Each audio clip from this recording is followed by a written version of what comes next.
자, 물질 관련 및 중독 장애에서 크게 우리가 물질 사용 장애가 있고 물질 사용 장애가 있고 그다음에 물질 유도성 장애가 있다.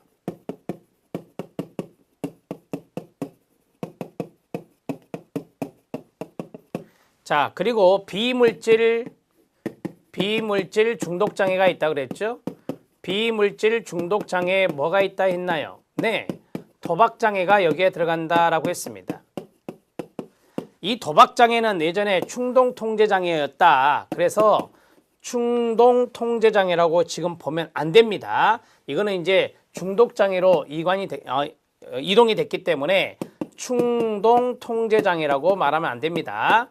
충동 통제 장애 X라고 쓰면 되겠습니다. 자, 물질 사용 장애에 물질 의존이 있었죠.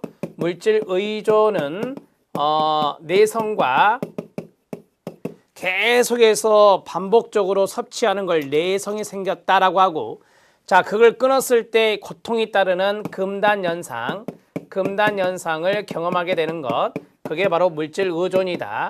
그 다음에 반복적인 과다한 사용을 물질 남용이다. 이렇게 이야기하는 것입니다.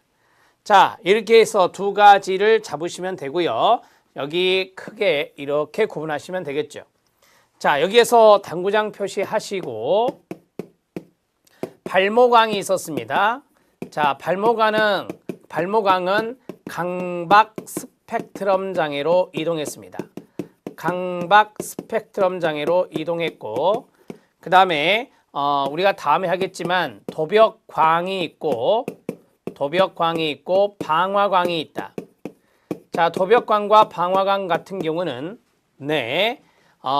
충동 통제 장애에 해당된다. 이렇게 정리하시면 되겠습니다. 자, 도박 장애는 제가 앞에서 중독 장애라고 말씀드렸기 때문에 여기 두 가지를 구분하는 차원에서 적어 놓으시면 도움이 되겠습니다. 자, 기본기를 좀 해드렸고요. 여기에서 DSM-5에 해당되는 이 물질 관련 장애를 10가지 중독성 물질로 봤다라고 했는데, 자, 물질 관련 장애가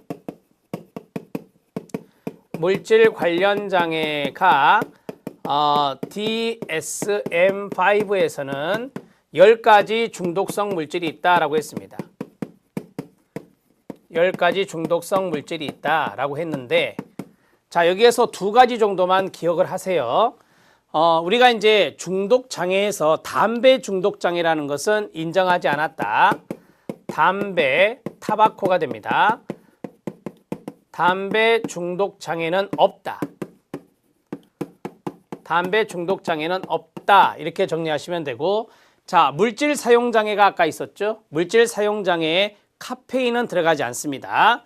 물질 사용 장애에 카페인도 물질인데요. 카페인 물질 사용 장애도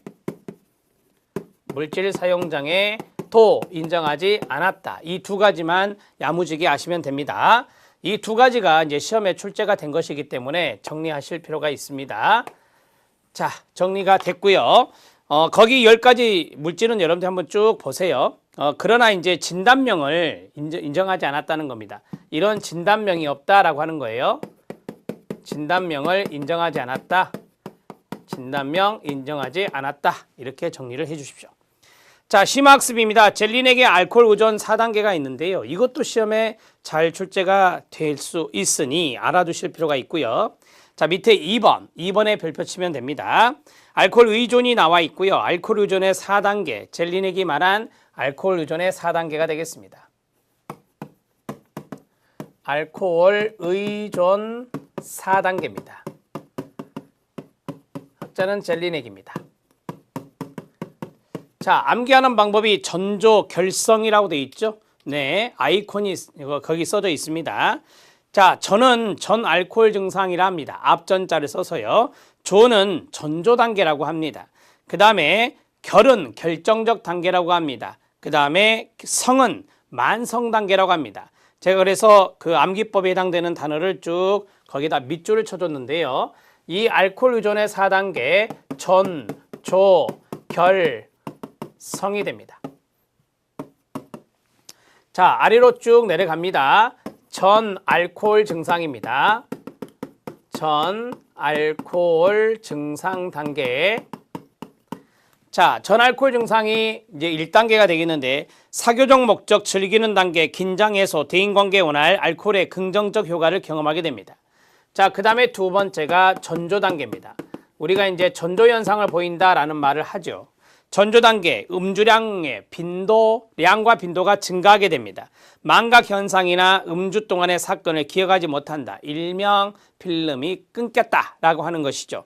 그게 바로 망각 현상입니다. 망각 현상이 나타나는 것을 우리가 전조 단계다 이렇게 말하는 것입니다. 세 번째가 결정적 단계입니다. 결성의 결은 결정적 단계라고 합니다. 자, 결정적 단계를 보겠습니다. 술을 수시로 마시고 빈번한 과음으로 여러 가지 부적응적 문제가 발생합니다. 부적응적 문제 발생. 부적응적 문제가 발생하는 것. 이것을 우리가 결정적 단계라고 말합니다. 마지막은 만성입니다. 네 번째 만성 단계인데요. 이때 어떤 것이 나타날까요? 네, 내성과 금단 증상이 나타나게 되는 건데, 자, 알코올에 내성이 생깁니다. 심한 금단 증상이 나타나고요. 술에 대한 통제력을 상실하고 술을 마시는 것 외에는 관심이 없습니다. 따라서 여기에서 내성, 그 다음에 금단 증상 이런 것들이 나타나는 것을 만성 단계다 이렇게 정리하시면 되겠습니다. 자, 간단하게 알코올 의존 4단계, 젤리넥의 4단계는 이런 식으로만 알아놓으시면 되겠습니다. 자, 위에 있는 내용을 보시죠. 알코올 의존입니다. 잦은 음주로 내성이 생기고 섭취량과 마시는 빈도가 늘면서 술에 의존하게 되는 현상입니다. 계속해서 술을 찾는 것을 내성이 생겼다라고 하는 거예요.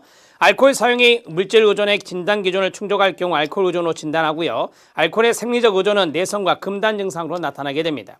알코올 내성은 4번 별표, 술에 잘 취하지 않습니다. 점점 더 많은 양을 마시게 되는 겁니다.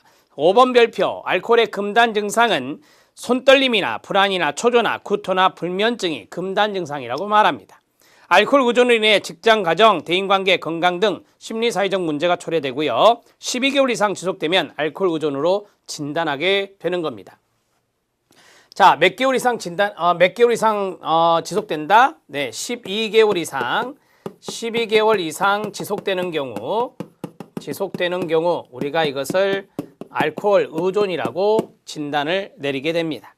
자, 심화학습 보죠. 약물 중에 아편류가 있습니다. 몰핀, 헤로인, 메사돈, 코데인 이런 것들을 아편류라고 말하는데요. 아편류, 진통제, 마취제, 천연아편류, 반합성 아편류, 합성 아편류 이렇게 구분되어 있는데, 자, 아편은 양귀비라는 식물에서 채취되는 진통효과를 지닌 물질, 이것을 아편이라고 말합니다. 자, 아편류는 아편과 유사한 화학적 성분이나 효과를 나타내는 물질들인데 이게 바로 몰핀, 헤로인, 메사돈, 코데인 이렇게 말하는 겁니다. 진통제, 마취제, 설사, 억제제, 기침 억제제로 처방이 됩니다. 천연 아편류에는 몰핀이 있습니다. 반합성 아편류에는 헤로인이 있습니다. 합성 아편류가 가장 많은데요. 코데인, 아이드로몰핀, 메사돈, 옥시코딘, 그 다음에 메페리딘, 펜타닐 이런 것들이 합성 아편류가 됩니다. 자, 밑에 CF를 보면 엑스터시가 있습니다. 엑스터시는 한국에서 도리도리로, 미국에서는 아담 엑스터시로 불리는 MDMA는 환각성과 암페타민과 같은 특성을 지닌 합성 향정신성 약입니다. 그래서 엑스터시는 아편류가 아니라는 것이 시험에 출제된 바가 있으니 알아놓으시기 바랍니다. 자, 엑스터시는 아편류가 아닙니다. 이렇게 정리하십시오. 자, 위에 보면 심화학습에 제가 4가지를 적어드렸죠. 몰핀, 그 다음에 헤로인, 메사돈, 코데인 이 4가지 정도는 여러분들이 기억을 해 주셔야 됩니다. 아편류니까요. 자, 그 다음에 기출문제 확인학습에 중추신경 흥분제가 있습니다. 흥분제의 동그라미, 중추신경 억제제가 있습니다. 억제제의 동그라미, 흥분제와 억제제를 구분만 하시면 되는데요. 중추신경 흥분제, 뇌신경세포의 기능을 흥분시키는 약물로서 가로, 담배나 카페인이나 암페타민류, 필로폰 여기에 들어가고 코카인 등입니다. 이것들을 우리가 흥분제라고 말합니다.